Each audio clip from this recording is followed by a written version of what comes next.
Welcome back to the Professional Hate Watching Association. My name is Ethan. I'm here with Daniel, like always. I don't even know where to start today. Well, I know where we're going to start, but like if I had a stack of paper for all the topics that we had to discuss today, it wouldn't be that many. But there's a lot to, in terms of, dare I say, the ratings. I know that's a buzzword, but we got a lot to talk about today. I just want to start with the obvious, which actually just happened within the last couple hours. LeBron's scoring streak of 10 points, consecutive games with 10 points, has come to an end. It went all the way. The last time he didn't score was when? He didn't score 10 points was when? I looked it up before we started. It was in 2007. So in Bush Jr., the second Bush Jr. term.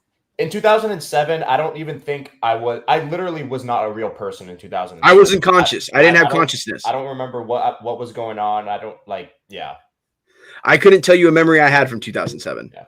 Over 1,200 games scoring at least 10 or more points. The streak is over. Is it over? It's over. It's LeBrover. Yes. But I do think we were talking about this before we went live. The cause of why he gave up the scoring streak was very LeBron, if I do say so myself.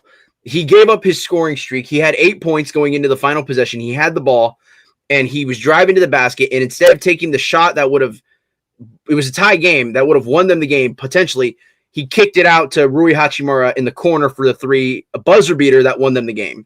Might I add, it was against the Toronto Raptors. So for those of you who didn't get the title, if you know, you know. That some things never change, I guess. Yeah. Before we went live with this episode, I texted you. I think it's going to be a generational episode because of all the stuff we have to talk about, which is why I'm super glad that we actually didn't end up recording yesterday on Wednesdays like we normally do. And you and I talked about this before we started. This play, I didn't actually think of this until you said it. LeBron losing his streak the way he did was such a win-win because if he kicks that pass out and Rui doesn't make that shot, he made the right basketball play. He drew a crowd driving to the basket and he kicked it out to the guy who was wide open in the corner. And he made the three and they won the game. He lost his 10-point streak, but they won the game. And if he had missed the shot, it would have gone into overtime. Who knows what would have happened? And if they lost the game, it's like you can't blame LeBron for not making the right play. And the big thing of the GOAT debate that LeBron and his fans never seem to win against Jordan fans is that in those situations, Jordan fans will always find a way to criticize LeBron if the play does not go the way it's supposed to. Because if he kicks it out to the open guy and he misses the shot, it's LeBron doesn't have the balls to take the game winner. He doesn't want to deal with the repercussions of missing. And then it's if he takes the game winner and misses it, he's a ball hog. He should have kicked it out to the guy who was open. He didn't make the right play. So LeBron, like you said before we started, this was the best possible outcome. They won the game. He made the right play. His streak is gone, but I mean, it is what it is. So just for context, so LeBron's streak ends at 1,297 games.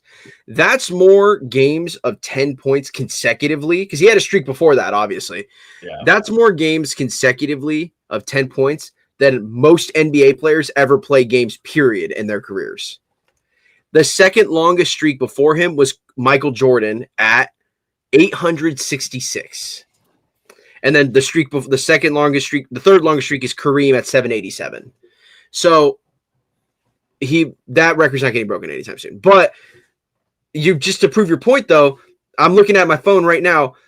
In the post-game pressure, they're talking to him about it. LeBron goes, quote, "You always make the right play. That's been my MO." So exactly. He's clearly not that bent out of shape about it, at least publicly. I doubt he is, to be honest with you. I don't like odd numbers personally. I wish he would have gone at least, come on, do this game. But don't let this distract you from the fact. I'm just going to sound like a Jordan fan really quickly. Don't let this distract you from the fact that LeBron only had 8 points because he went 4 of 17 from the field and 0 of 5 from 3. If he hits 1 3-pointer, we're not having this conversation. This was going to be my next point, and it's something I've been saying for a while, and I just gave LeBron a bunch of praise, and now it's going to sound like I'm hating on him, but I'm not trying to hate. It's just my opinion.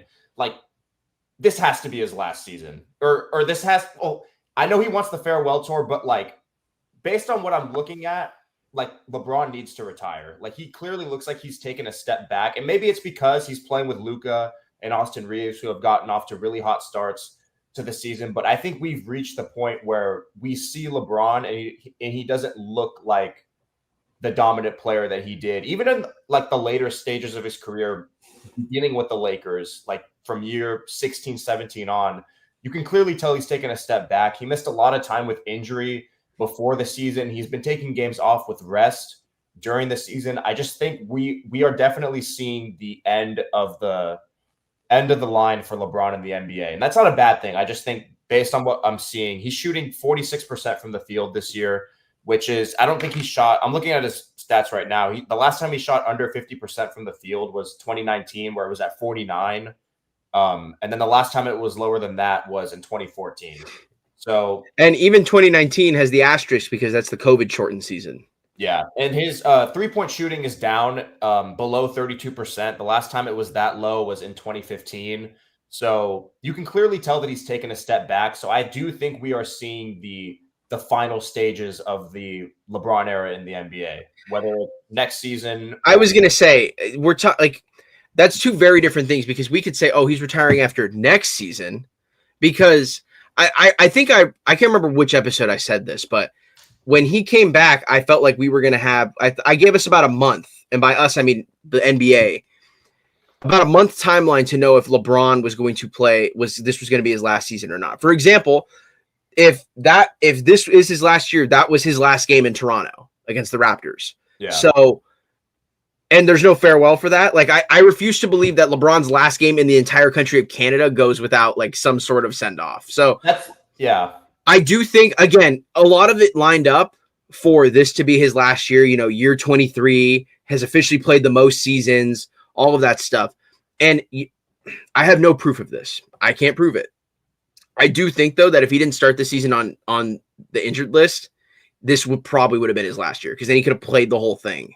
Yeah, that's why I was like kind of trying to walk back my take a little bit, because I forgot that LeBron is going to want a retirement tour, and he definitely deserves one. I'm not faulting him for that, but I can't say he should retire after this season when he didn't get his farewell tour. Like, he, of all people, is definitely deserving of one, and of all people, is definitely going to want one. So I know he's not going to retire after this season, but I just think it's time. Like, get your farewell tour and then pack it up.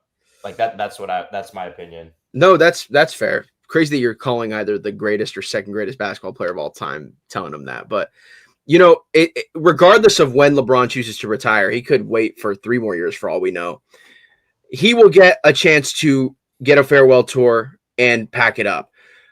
That's not the same for everybody. We know this. And we got the harsh reality of that this week as well, because Chris Paul is not getting his farewell tour, but he still got told to pack it up because the Clippers released him on, what was that, Monday night? Yeah.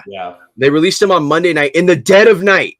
Like, it was midnight. I was still up, so I saw it on my phone, and I was going to text you. I was like, it's late. I was asleep. So I didn't see it until I woke up in the morning. That's crazy news to wake up to. Imagine you're a Clippers fan. I know that's hard too, but, you know, imagine you're a Clippers fan.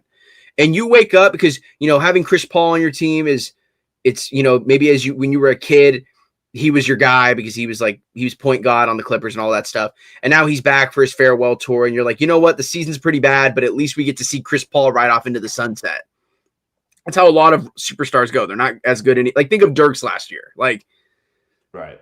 That's how it's going to go. And then you wake up on a random Tuesday morning, first Tuesday of December, by the way, the season of giving, allegedly. Well, the Clippers took, and it was Chris Paul's job. Because I still don't understand it. It doesn't make sense to me.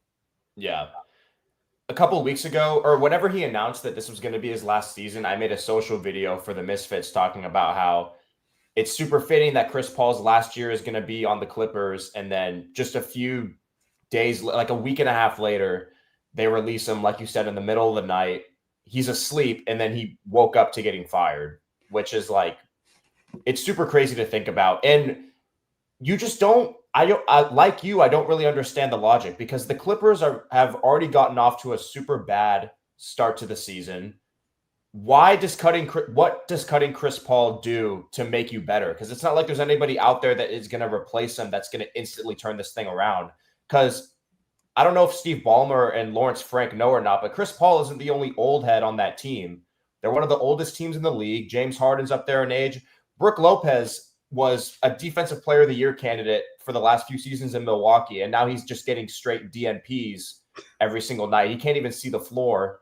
And Bradley Beal, the guy that they signed during the offseason, this was going to be his redemption year, and now he barely played and he's out for the season. So Chris Paul wasn't going to make the Clippers better, but he definitely was not the problem in LA. So, like, I don't know why. And I'm not a Chris Paul guy. I don't like Chris Paul, but I'm not. I know you're not.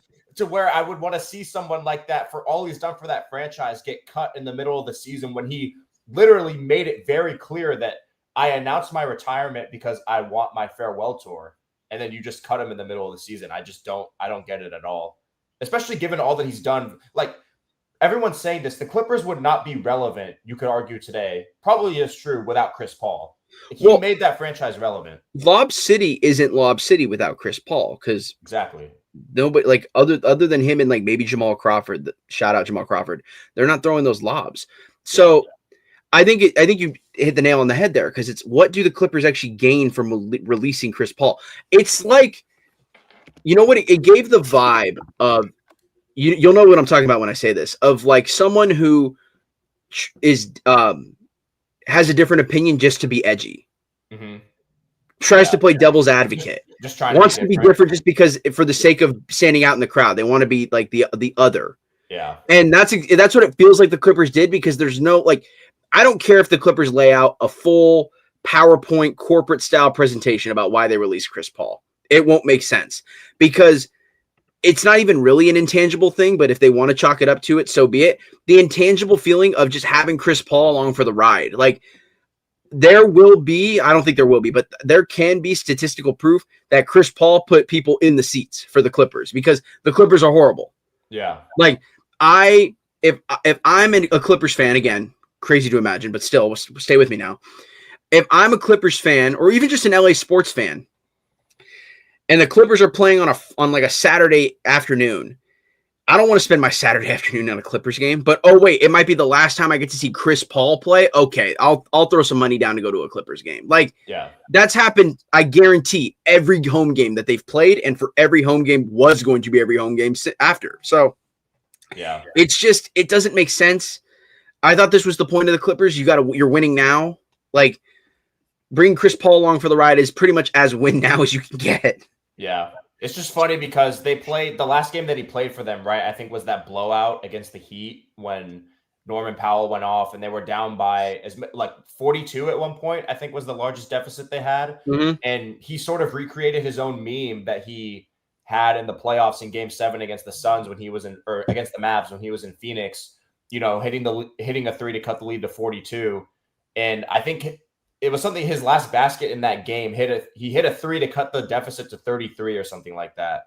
Mm-hmm. So this just like your famous saying, history doesn't repeat itself, but it does rhyme. So that being Chris Paul's last basket on the Clippers is, I guess, also fitting. So yeah. And president of basketball ops, Lawrence Frank, who, by the way, Lawrence Frank, just for just a random NBA. Do you know Lawrence Frank's background? I know that he was he a player? I forget. I thought he played. I just know him as because he's their GM, right? Yeah. He's president of basketball ops. Yeah. Okay, that's all I know. That's all. But so Lawrence Frank formerly served as the head coach of the New Jersey Nets. That's right. That's right. Right around the time of like the Jason Kidd era, but then he was the head coach of the Detroit Pistons after their era of like winning the NBA, like the second Bad Boy era? Yeah, the Bad Boys 2. Like he was right after that, after Larry Brown retired or moved on. Yeah. And everything fell apart. Right. So I don't know why the Clippers stopped having him on their like this isn't a Nico Harrison level thing. It's more just like with Nico Harrison, everybody knew that he was in the wrong, so everybody got mad at him for it, rightfully so. Lawrence Frank doing this is more like how could you do this? Yeah. Like it's more just disappointment. And so in his message, he goes, he wants to make it clear that they weren't scapegoating Chris Paul and that he personally accepted the downfall or like the fault of this team. And he adds, this decision had nothing to do with one incident or one meeting that did or did not happen. So why is he getting released? Like, also just the way the terminology that is being used to describe what's going on, him being sent home, I think is just super weird because Chris Paul posted on his Instagram story, I think it was like in the morning or like whenever he found out that he got cut, he was like, just found out that I'm being sent home. With a piece of literally every single quote that I'm seeing on Instagram, like quote posts or like how it's being reported, it's like they're saying he got sent home, like he was like getting sent home from school or something because he got in trouble, or it's just like, I don't know, it's super funny the way it's being reported, also being sent home instead of being released. Yeah, and there's rumors about him clashing with not Nets, Clippers coaching staff, Ty Lue, for example, and then management because he was disagreeing with how they should handle the losing streak. Yeah, which makes it sound like a lot of people have interpreted this as him trying to hold people the people in the building accountable, and them not liking that. Yeah. Now, I like you, I'm not a big Chris Paul fan. I remember the 2010s when the Warriors would play him versus the Clippers and then on the Rockets. The Rockets, Chris Paul is arguably my least favorite basketball player I've ever had to watch play against my team. But again, I wouldn't wish this on anybody, including him. But Chris Paul is off the court one of the most stand-up people, like in terms of class. Like he's an unironic class act. I know he does some shady stuff on the court. He tries to do whatever to win. He's kind of weird. But like off the court, he is a big, important representative for the game. Yeah. So I don't know where all of this is coming from, and that's why I think a lot of people were like, "Oh, it's he had to have been trying to hold them accountable and calling them on their stuff," and then they were like, "Oh, you know what? There's the door." Yeah, and I feel like in the past there's been reports of Chris Paul not necessarily meshing with whether it's other players on the team, his teammates, or front office coaching staff, because he is, I feel like, based on what we've seen, like a little. No, I don't want to say difficult to deal with, but he can kind of get prickly sometimes. Well, I think about the whole Chris Paul Rajon Rondo beef from the 2000s and 2010s. Like that whole thing showed like I believe it was Rondo where he was like he had a quote where he was like I think it was I'm not going to quote him actually because I don't remember, but it was like he basically was like the media wants you to believe that Chris Paul's a nice guy. He's not. Yeah. And so I know that there's friction and history with his behavior, but like I don't care what he's doing, bro. Like unless he's asking for a release, do not release him. Yeah, like, exactly. Ty Lue also was asked about this, and he goes, I don't think the reason why we're 5-16 is because of CP's play. I just think that it wasn't a good fit for what he was looking for. Do I want to see him go out like this? No, I have a lot of respect for him. Like. Every answer they give just continues to dig their grave deeper. Yeah. And then James Harden also said that he was just as shocked as everybody else that he got released. And my gut initial reaction was that it was something to do with Chris Paul and James Harden, because the way CP3 exited Houston was pretty ugly, if you remember. I'm pretty sure, because they just did not get along towards the end of that experiment. Given that. And it was funny because the first year he was there, they won, I think it was 60 games. It was when James Harden won MVP. That was the first season there. And then he played the year after that, and then they parted ways. And so when Chris Paul actually signed with the Clippers before the beginning of the season, that was one of the things I was looking for. Like, how is he going to get along with James Harden? Are they going to sort of repair that relationship? So I definitely feel like James, I don't want to say saw it coming, but I feel like he knew what was going on behind closed doors that could have possibly led to his release, because my just gut reaction is that he might have had something to do with it. Like he clashed with him or something, because I don't know if they're the best of friends. I'll say it's interesting you say that, because I feel like, again, this is all just NBA comment section discourse. We're just speculating. But with everybody, with all the, like, I felt like a lot of NBA fans who were watching over this, again, it's a lot of casuals out there, but I think a lot of people thought that James Harden was going to be the one who was going to be shown the door and they were going to trade him. Now that could still happen, because obviously we have months until the trade deadline, but I think a lot of people were like, why would you get rid of Chris Paul? Yeah. Like Chris, like, again, reason. They've given no reason. They've just given defense. They haven't actually proven a point as to why they released him, like what good it did, because it didn't do any good. Yeah. Like, who are you going to now? You need another guard. Like, you already are short staffed there because Bradley Beal's not playing this year. Right. Like, bro, I don't know. It just, the Clippers are a dumpster fire. Steve Ballmer has clearly lost his way, and I really just don't want to watch them play basketball. They, I think, are in now a worse situation than the Nets. Yeah. Because They're in a worse. I think they are officially. Remember where we were talking about this a few weeks ago? Yeah. How who was in the worst situation in basketball? It's the Clippers. It's 100% the Clippers. Because all their draft capital is gone. They got all these old heads on their team, and you just don't know what it's going to look like after this season. Did Kawhi say anything about CP getting cut? So I read the CNN article, and pretty much all it says is wait, where is it? It was something about Kawhi being like taken aback or something. Like, I don't think he had a comment. Okay. But yeah, it doesn't make any sense, bro. Now, I guess what the natural progression of this is, where does he go from here? Because now he's having like a weird makeshift farewell tour. It's just unfortunate because, again, whether you love him or hate him, like, the man is a top 5 point guard of all time. And so you're actively watching a legend ride off into the sunset. You're never going to see him again, like, arguable player of his caliber ever again. So, like, now he gets like a weird makeshift, like, send off. I don't know. Where does he go?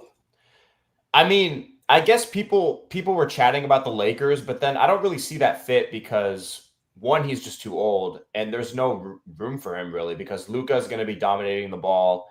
They have Austin Reeves as the 2 guard there, so like, I don't know. I don't really see a team that he fits on, that he can contribute to winning basketball. Maybe just being as like a vet, like kind of his role with the Spurs, like just being like a mentor to young guys, in that kind of way.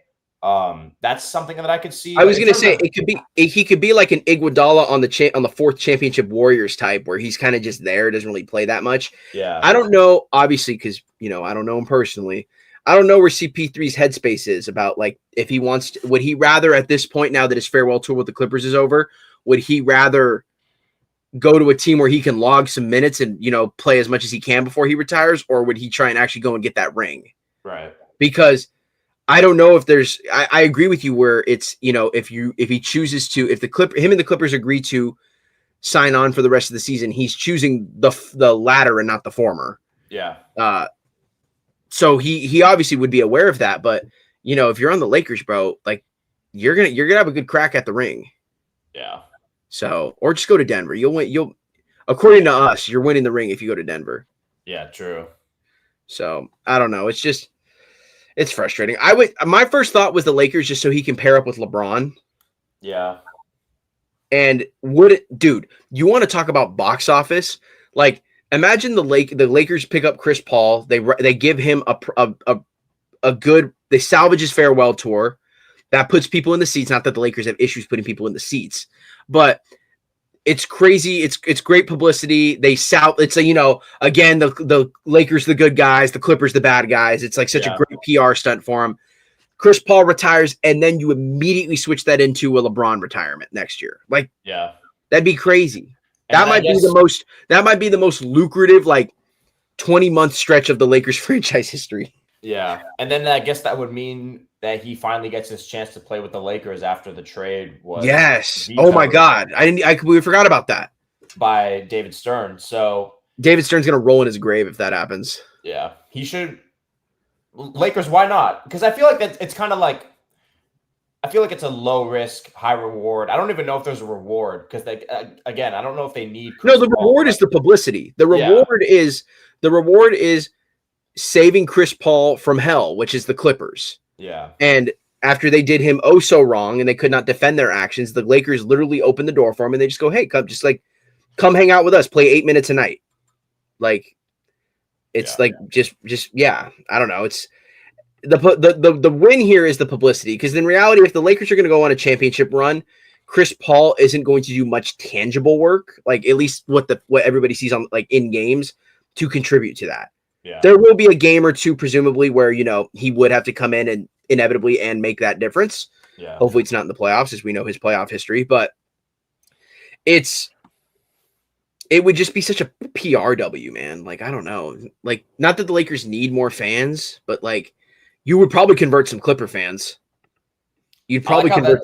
That's literally the only team we can come up with to where it makes sense for them to go. Well, no. So somebody else said the Thunder. The Thunder was a popular team because he was already there for 1 year and he helped like mentor SGA. I think that makes even less sense than the Lakers because the Thunder really don't have room for him. The Thunder, I feel like this obviously isn't the case, but it feels like they play 12 dudes a night. Yeah. So I feel like every player, like everybody from SGA to like their 8th or 9th guy on the bench is, an important contributor that they wouldn't want to see a regression in minutes for Chris Paul. Yeah. So I don't know. He could go to the Pelicans, but like that's not even it's not even the team anymore. It's not even the Hornets anymore. Yeah. He could go to the Hornets because it's Charlotte. It's where he's from. He's from North Carolina. So there's some options, but I don't know. Just the Lakers one would be so like I could see it. I'm not saying it's going to happen, so nobody come for me. I could see Adam Silver pulling strings for that to happen. Wouldn't it be so funny if again, the NBA pulled strings for him to not go to the Lakers previously, and now they pull strings for him to go to the Lakers? It would be pretty funny. It would be pretty funny. So, we'll just have to wait and see what happens there, but we're doing a lot of waiting and seeing because it feels like the only payoff today was LeBron and the Warriors game, which I'll talk about a little bit after this, but we're also waiting and seeing on your guy, Giannis.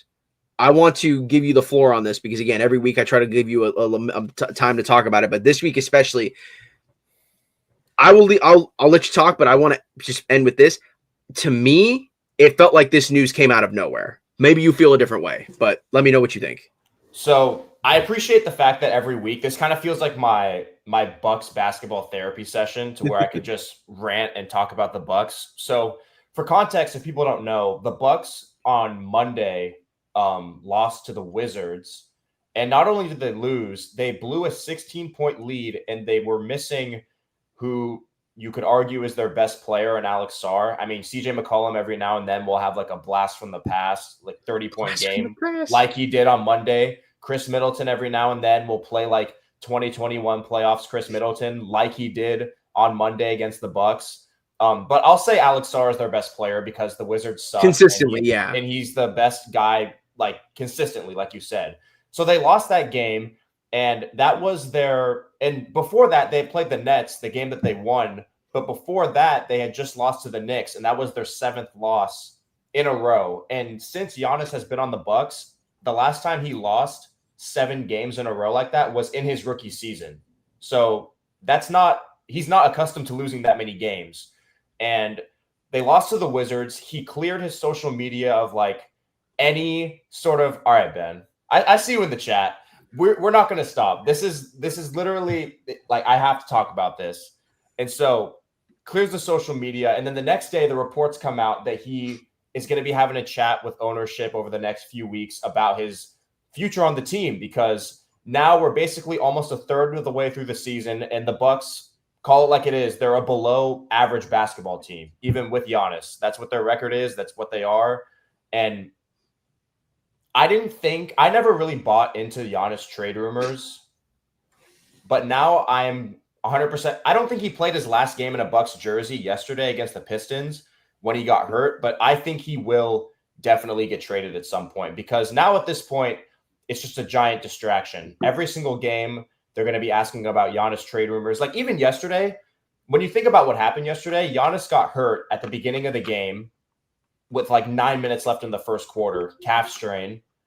They were down 19-4, and they came back and beat the Pistons, the team with the best record in the I was going to say, yeah, the Pistons win is arguably their biggest win of the year. They beat the Pistons without Giannis, but nobody cared about that because hours before the game, there were all these trade rumors about he's going to the Knicks. He's already asked for a trade. Him and his agent are going to be talking to the team. So that's all the questions that the players had to answer after the game. Nothing about the fact that they just beat the best team in the East without their best player. it's all about Giannis. So I think it's a giant cloud surrounding the team, and I'm more convinced now than ever that this is going to be Giannis's last season on the Bucks for sure. So I also want to point out that you were talking about, Chris Middleton and CJ McCollum blast from the past games. Marvin Bagley had 22 points. Marvin Bagley the third. I'm sorry. Brother, this isn't 2000. I don't even know. When was he? Like, this isn't Sacramento, brother. Put him in the Hall of Fame. This isn't Sacramento, brother. That's the worst part, because I'm looking at the stat sheet, and I was looking at the stat sheet. I'm like, wow, this is a close. Like the Bucks played great. How is it? Because you got 30 from KPJ too on 15 shots. You got Bobby Portis 12. Like Gary Trent Jr. finally remembered how to shoot the basketball. Like, and then I looked and I was like, oh, Marvin Bagley the third had 22 points. Yeah. Well, they're just losing. They're just losing the math game, because if you look at the field goals, they only got up 80. They only got up 84 shots, and the Wizards got up 102. And then they made 53 field goals compared to 46 for the Bucks. And then they were also bad from the free throw line. Well, how many turnovers did they have? That's the main one. They had 16 turnovers to 10. So they lost the turnover battle by 6. There you go. That's 6 possessions right there. That's a minus 6 possessions right there. They're just losing the numbers game. And it's been a theme the entire season. And I mean, the other thing about this, I don't think Giannis is completely blameless here, because I feel like if he really wanted to stay on the Bucks and he was for sure 100% committed to that team, I think he would take any opportunity that he has to shut these trade rumors down. He would get in front of the media and say, I'm 100% committed to this team. I'm not going anywhere. I haven't requested a trade. But the problem is, every time that they ask him about trades, he says the same thing every time. It's never a conclusive answer. It's, I'm committed to Milwaukee so long as we're winning. And then if I don't think we're in a situation where I have a chance to win, then that could change. He doesn't say it will change. He says it could change. So he always leaves the door open for something to happen. He never really, and I think that means the fact that he keeps his options open like that and doesn't instantly shut trade rumors down, is that he wants to keep his options open, because if an opportunity comes up for him to be traded, he's going to take that when, like, if it comes up, and the fact that if they're like not a playing team by the All-Star break or something, trade deadline rolls around, like he's going to get up out of there for sure. Trade deadline is after the All-Star break, right?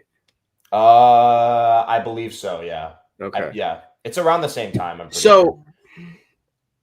I want to, what's funny is I had a meme, actually. I should have put it up on the screen, where I got the notification yesterday morning about Giannis or was it Tuesday? No. Yeah, yesterday morning. It was yesterday, yeah. Giannis meeting with his agent, and I cropped out the agent's name and I put your name in it instead, because I assumed he was meeting with you to talk about it. Mm-hmm. So that kind of goes into my question, though, because if you theoretically you have a say in this, where should Giannis go if he's not going to stay in Milwaukee? Like, where would you like to see him go? He's your favorite player. So my gut feeling is I think he's going to end up on the Knicks, because that's the team he's been rumored with the most. And I think the idea of being the superstar who brings a championship to New York, considering they haven't won one since the 70s or whatever, like 1970. Since the Nixon era. Like something like that. You want to talk about presidential administrations, bro? They haven't won since the Nixon administration. Yeah. So I think the idea of being the guy who can be the best player on that team, winning a championship, I think appeals to him a lot. That's my gut feeling on that. I don't want to see him go to the Knicks, though. I don't want him to go to the Knicks. I think San Antonio will be super cool, because him playing with Wemby, I think, would just be like must-see TV, like absolute must-see TV. San Antonio. See, I don't know if that fit works, though, because I mean, Wembanyama's like the frustrating thing with Wembanyama, obviously, is that he plays more outside than people think he should. But I would argue that's good, because it helps preserve, his health. And I think here's a good comment for you. I think that I don't know if that, and so I guess that could work, because Giannis obviously is a more inside rim runner type. Yeah. But I don't know if that works, dude. That's why. The ironic thing is, I know you don't love the Knicks fit, but I'm thinking about who they would have to give up if they want a realistic shot at a Giannis trade. They would have to probably give up. I don't see a trade for the Knicks that doesn't involve OG. Yeah. Like, I imagine that they got to give up OG. And I think Cat would have to be in there too. I would say, well, yeah. So I think you would probably it'd probably be Cat, it'd be OG, and it'd probably be a handful of picks. Yeah. Maybe even like I don't even know who the third guy would be, like who the third player would be. Like, I don't know. Like, would they have to throw like Deuce McBride or something, or like Mikal Bridges? Like, what's a guy Bridges like that, is probably maybe? a bit much. Yeah. Because the other option, though, the other team that I was thinking about, and I was looking at, because all these trade rumors are being posted and like hypothetical trade packages. Giannis like that trade one, for LeBron for like Stevie in the chat on Luka and AR-15. Who says no? If the Bucks say no to that, they'd be crazy if they say no to that. But the other team I was thinking about, though, how about, can I interest you in the Hawks? Can I interest you in Atlanta? Like you can, but what's interesting there? I think the package would be, I think you throw Trae Young in there, get him up out of there. And I saw this package earlier and I actually like it. I think you throw Trae Young and you throw Risa in there. Whatever first round picks you can trade, send them to the Bucks. You get Giannis. And I think why the fit in Atlanta works is we saw Giannis play with Dame, and we saw that the fit wasn't as good as it could be because Damian Lillard is obviously a ball-dominant guard. He needs the ball in his hands, which is why I don't really exactly love the Knicks fit, because I feel like Jalen Brunson is the exact same way. True. And he's also just like, I don't know. I just don't think that fits as well as people think it might. But aren't the Spurs kind of like, I mean, they don't have a ball-dominant guard, but they have two ball-dominant players with Castle and Wemby. Well, I think Castle would be gone if Giannis was the Spurs. Yeah. They would have to. I don't know if they would throw Castle and Dylan Harper in there, but they would have to get rid of one of them. Yeah, true. But the thing about Atlanta is, I feel like if you slide Giannis in there, he can be that guy that initiates offense. You pair him with like really athletic wing players, Jalen Johnson, who is probably going to be an all-star this year. He's been really, really good. He was also really good last year. He just got injured, so people kind of forgot about him a little bit. Yeah. Dyson Daniels is there too. I was going to say the great barrier thief. Yeah, he's really good. So like, I like the pieces that the Hawks would have defensively around Giannis, and then they can kind of just retool the roster a little bit to maybe get a little more shooting there, shot creation. Because I think we can agree that considering how the Hawks have looked without Trae Young, like they look really good, and their defense is so much better without him. Like I think Trae Young has played his last days of basketball in Atlanta. I think he's going to be on the way out. To no fault of his own. Like I just think the fit isn't really there anymore, and they're thriving without him. And I think they can get like a sizable. I think like teams will want Trae Young, given what he can bring to the table. Teams would want Trae Young. I feel like ever since they traded for oh my god, I'm blanking on his name. DeJounte Murray. Yeah. Like ever since we had the Murray Young backcourt in Atlanta, like I feel like because they're two ball dominant guards that I feel like people had questions if that was going to work or not, and it didn't, obviously. Yeah. That people kind of forgot about Trae Young. So, I mean, that would definitely, fire up the conversations again about his quality of a player, because if you were to send him to Milwaukee, for example, which by the way, with all due respect, going from Atlanta to Milwaukee, come on, brother. The Bucks wouldn't make that trade unless Trae Young commits to a long-term contract with him. That's true. But I also think it's the trade where it allows the Bucks to be in the best position for them to remain competitive. Like, sure, Trae Young is injury prone, but I mean, I like the fit with him and Miles Turner. I think they would play really well together when they're on the court and healthy. And Risa is, I think, an ascending player. Like, I think he's a guy that you can take a chance on and see how he develops on a new team. He was drafted number 1 overall just last year, and it's not like he was terrible in his rookie year. So he still has a lot of room to grow. So I think like trading Giannis to Atlanta, I think gives the Bucks the best position to get themselves out of this hole that they've put themselves into, where they have no assets at all because they traded them all for Drew Holiday, for Damian Lillard, and they got a championship out of it. So I'm sure if you ask them, like knowing what you know now, how everything's going to turn out, I think, would they do it again? I think 100% they would do it again, because it's like the Kawhi Leonard to Toronto thing. Like, sure, they traded a franchise cornerstone in DeMar DeRozan, but they got Kawhi Leonard knowing that it was probably going to be a 1-year rental. If you ask Masai Ujiri, would you do that trade again? I think he would say yes 100% of the time, because and Masai's got more time to talk to you about it because he's gone. Exactly. They got a championship out of it. So sure, I think the Bucks they just hit the end of this era. They won their championship, and now it's time for them to reset and retool and focus on the future. And when you look at how guys on that team have been playing, we talked about it last week about how good Ryan Rollins has been. He's a most improved player of the year candidate. He's a young guy that you can sort of build around. Kevin Porter Jr. has been pretty good this year in the games that he's been healthy. And granted, he's only played against the Wizards. He's played against the Wizards twice, the Nets, and the Pistons. I mean, he played good last night, which is a fair win, but he's mostly only played against the bottom feeders of the league. So you'd probably have to see how he plays against real competition. But I mean, getting Trae Young and Ricochet and first-round draft picks for Giannis, I don't think that's a bad deal for the Bucks. And Giannis obviously benefits because he goes to a team that I think is in a little better situation than his current team. Did you know that K4Z's on the Hawks? I did know that, yeah. I did not know that. I just realized that. He was in the I think it was a sign and trade with Boston over the summer. Yes. Okay. It's all coming back to me now.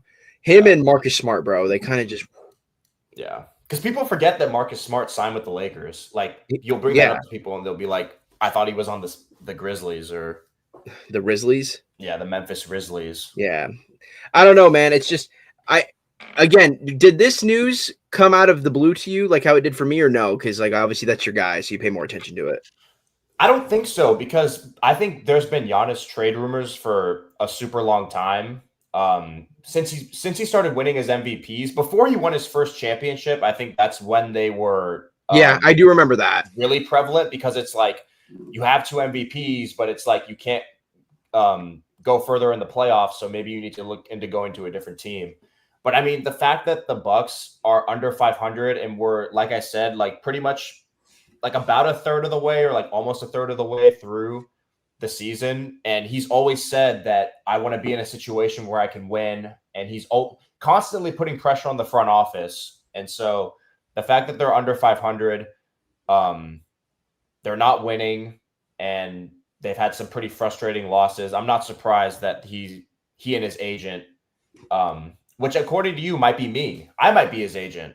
We're taking some time. I've never seen you and his agent in the same room. That's all I'm going to say. We're taking some time to evaluate our situation to see if we need to take our talents to greater pastures. Our talents. Okay, you know what? That's fair. I'm not the insider. Going around the rest of the league, it was kind of just one of the weak game nights of all time, except for the Warriors. Like the LeBron game, like 8 points, the bucket to Rui. That was a highlight too. But like, bro, I know you didn't watch this Warriors game, so let me like set the scene for you. They are now 11-12. So they are now a sub 500 team. They are no longer mid. They are bad. And they are now 4-9 on the road. The Sixers now move up to 12-9, which is pretty solid. As we mentioned, remember how I said earlier in the year how they could be they're on pace for 40 wins. Joel Embiid played today, but Paul George didn't. That was another part. George didn't. Yeah. Joel Embiid played and Draymond didn't. Draymond got hurt. He only played 9 minutes tonight. But I want to set the scene for you here. The Golden State Warriors scored in December 2025. Hold on, let me grab the mic. The Golden State Warriors scored 10 points in the first quarter. 10 points. They were stuck at 5 points for like half the quarter. This is a crazy box score I'm looking at, just to let you know. And then they scored, and then they were down by 22 at halftime. And so then I'm watching the game, and Draymond had gotten hurt, and he left the game. And I'm thinking, all right, let's just pack this up. It's like OKC from like a few weeks ago when we just got walked by them, which is, this is going to happen. And then the Warriors decide to remember how to play basketball. Because then, obviously, you look at it too. They outscored the Sixers by 8 in the third. They cut the lead a little bit. But then they go on this run, right?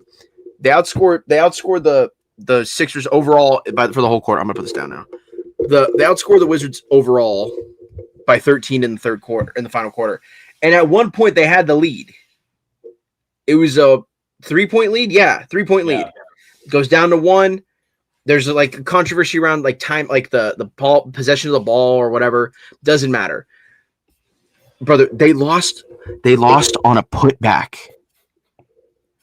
And then they had one more chance because they were cherry picking with 0.9 left, and then the shot got blocked.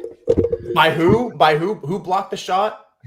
Tyrese Maxey. Tyrese Maxey of all people blocked the game-winning shot. By the way, a chase down block shot, mind is you. another 30 piece for him. By the way, he had 35 the other night. I think it was Tuesday. Dude. Tuesday. I think it was Tuesday night. And so, what the hell? Here's the thing. Remember how I think nearly every time I bring up the Warriors, I talk about how they lack. This is not a championship competing team because they don't have consistent play in the front court. I have said this every time, and then I yearn for Lauri Markkanen for like 25 seconds. But then Draymond told him not to go get him. And then did he say that? He did say that. Yeah, he did. He told them not to trade for Markkanen. I forgot about that. Honestly, that ruined my day again. But it's so fitting that, like, I feel like every time I talk about this, I bring it up. It's because something happens that reminds me that that's why this team isn't winning.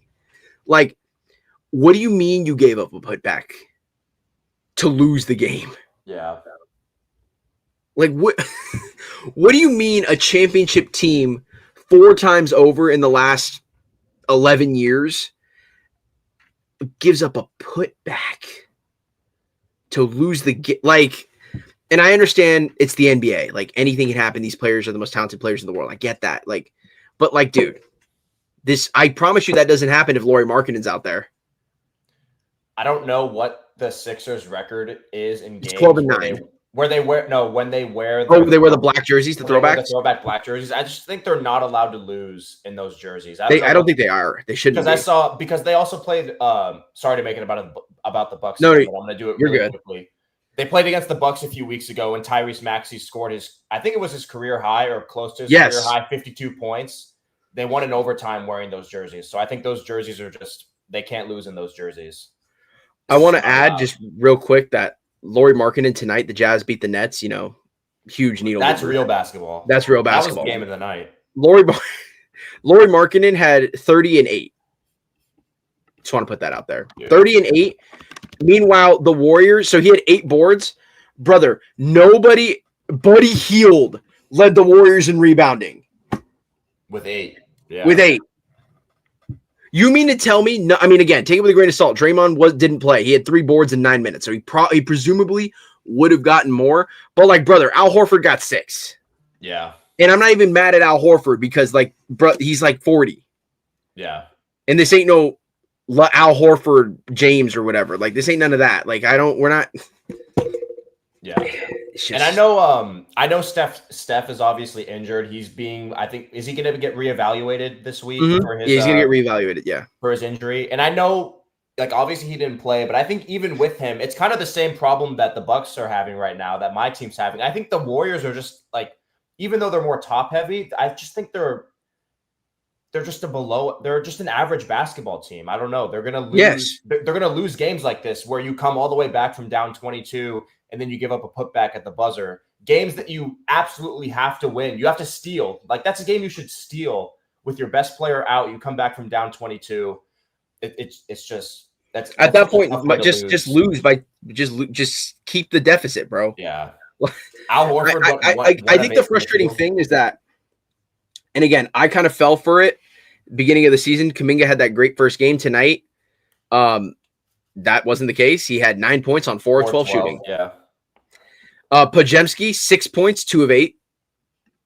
0 for 5 from 3, might I add. Him and Braun were the same tonight. Brandon, I want to be better than Steph Curry. Podziemski. Yeah.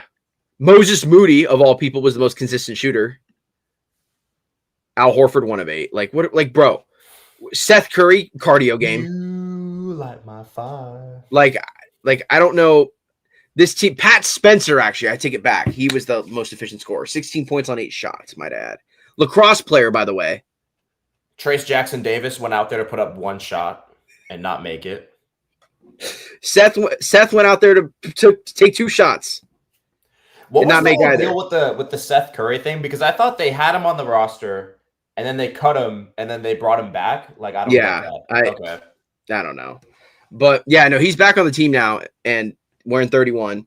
But I don't know, man. I agree with you because I didn't come into this season thinking the Warriors were gonna go and win a title, like it was like their title favorite or anything like that. I was just hoping they would make a top 6 seed maybe with some power of friendship. But that doesn't even look like, bro, we're gonna be fighting tooth and nail for the play-in.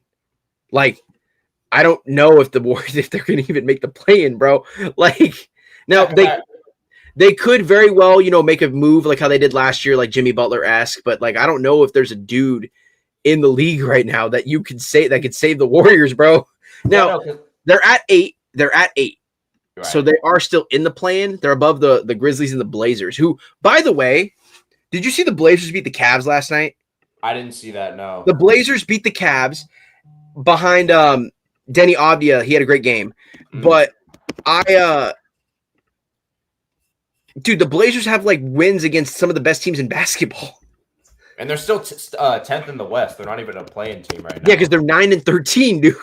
Yeah, because I think Drew Holiday's been out. They just got Shaedon Sharpe back. And I think they were missing some other people too.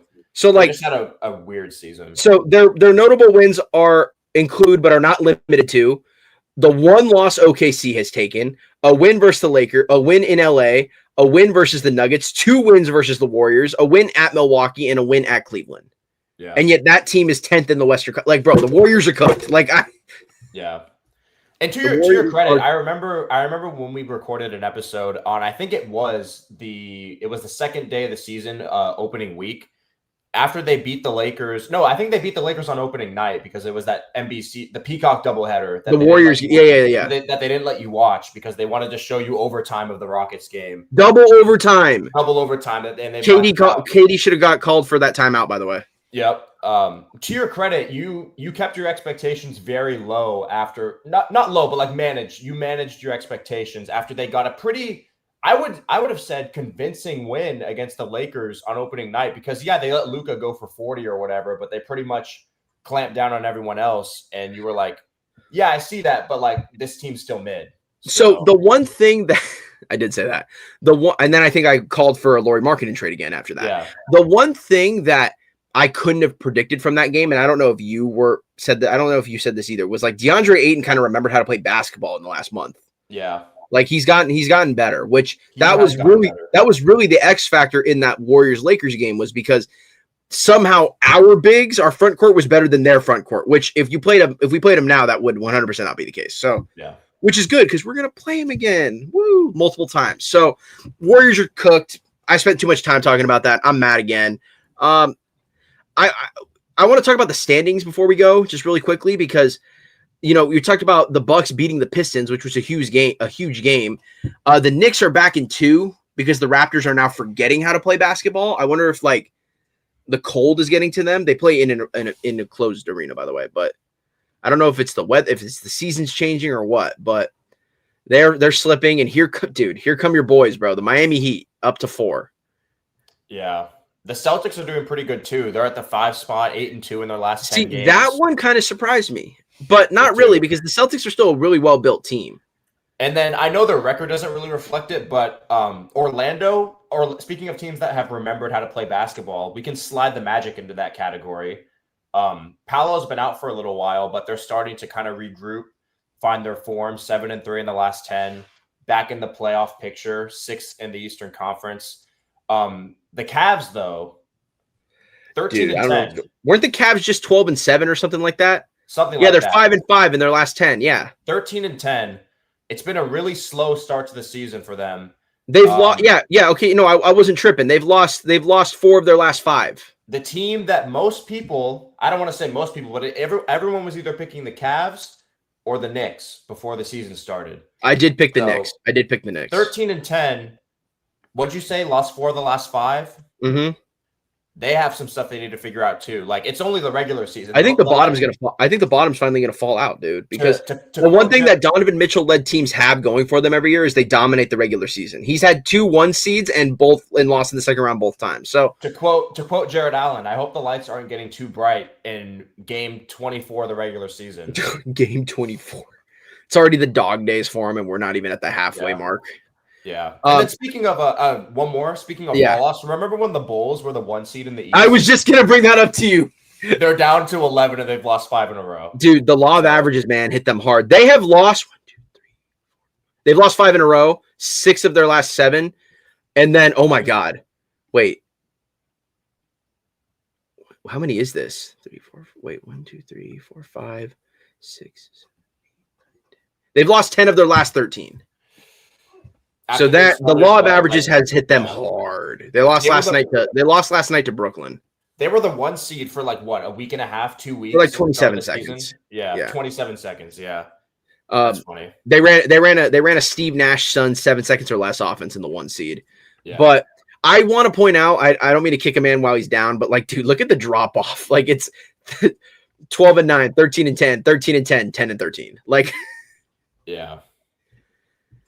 And then, there are the Wizards, who are somehow no longer the worst team. It's only because the Pelicans have played worse. Thanks to the Bucks.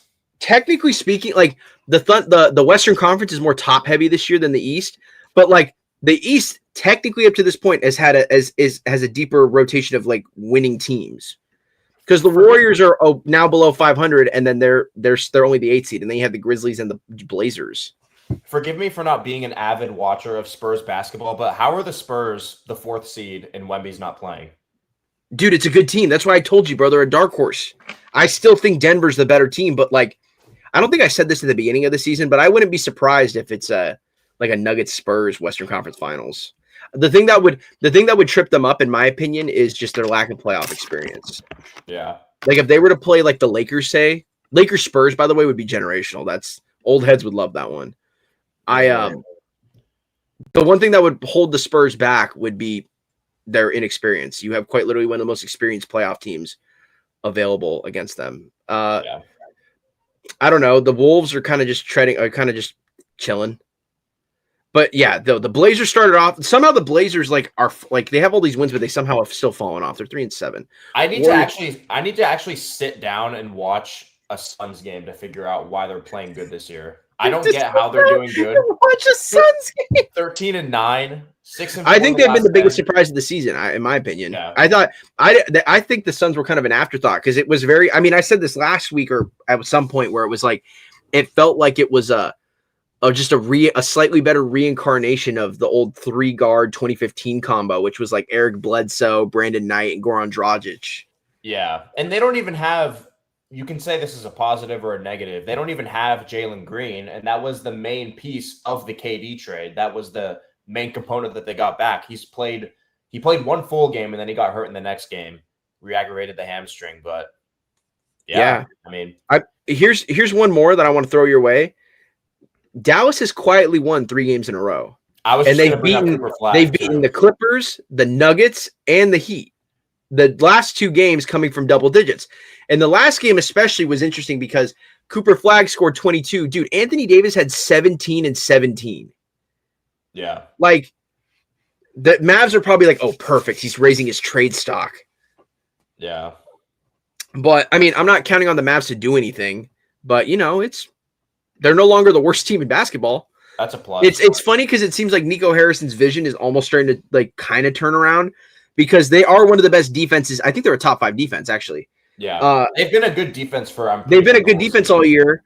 They've been like the Pittsburgh Steelers of the NBA, because that's no longer the Heat. By the way, the Heat have a top 5 scoring offense. You can't call them that anymore. True. So now it's Dallas, but like it's almost kind of turning it like Nico Harrison's vision. He's almost been like martyred, and his vision carries on. Yeah, but I don't know. Has Ace Bailey fouled out in 10 minutes again, or is he like playing full basketball games nowadays? I think so, but okay, dude, the Jazz have quietly won 3 of their last 4.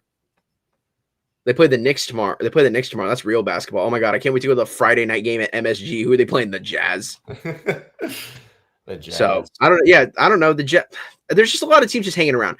I wouldn't be surprised. I don't think it's going to happen that way, but like, if you look at the bottom, like 3, like the bottom 3 play-in teams, 8 through 10 in the Western Conference, you could realistically rotate like the Jazz and Mavericks. Like, I wouldn't be surprised if any of those like 3 combinations of those 5 teams get in at the bottom right there, because I don't know if I feel like the top 7 up there, everybody else is kind of just going to battle it out. I feel like there's a clear divide right there, and I don't see that changing.